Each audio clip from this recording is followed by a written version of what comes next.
hope you're all having a great week so far. Today we're gonna make a slightly heavier lunch than usual. We're actually gonna grill some pork chops on our barbecue. And when I think about grilling in this Miami heat, I think about my trips to the grill and how we would have jerk chicken, jerk pork in the middle of the day. So we're gonna combine two of our favorite Caribbean seasonings, and we're gonna put that on our pork chops, and we're gonna pair it with some sweet fried plantains. All right, before we get started, we're gonna need a few things.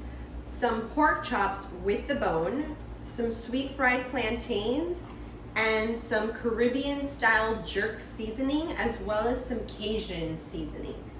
You'll also need a cast iron skillet so that we can cook our sweet fried plantains, along with vegetable oil or canola oil.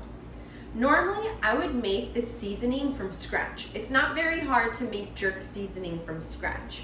However, because we're in quarantine, we're making do with what we have in our pantry. So I'm gonna combine these two seasonings, and then I'm gonna mix it in a bowl, and then I'm gonna rub the mixture on my meat really well. I would also add a little beer just to kick it up a notch, but I don't have any beer in the house. So as I said, we're gonna make do with what we have. Then we're gonna put these pork chops on the grill over medium-high heat. And because it's not that windy today in Miami, we're actually gonna leave the top open. And we're gonna cook for about 30 to 45 minutes.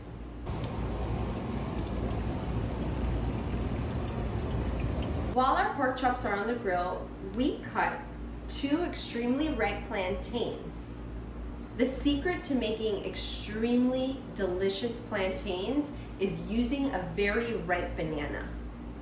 So now what you'll want to do is you'll want to preheat some canola or some vegetable oil over high heat. You'll let it get extremely hot, and then we can throw these in and they'll cook for about 5 to 7 minutes.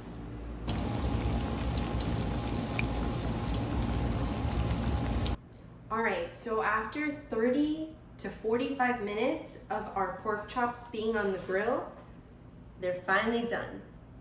They look gorgeous, don't they?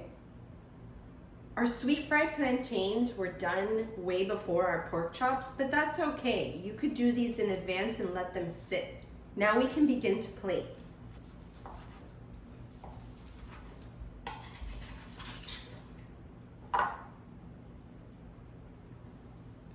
Hope you've enjoyed this video and this meal.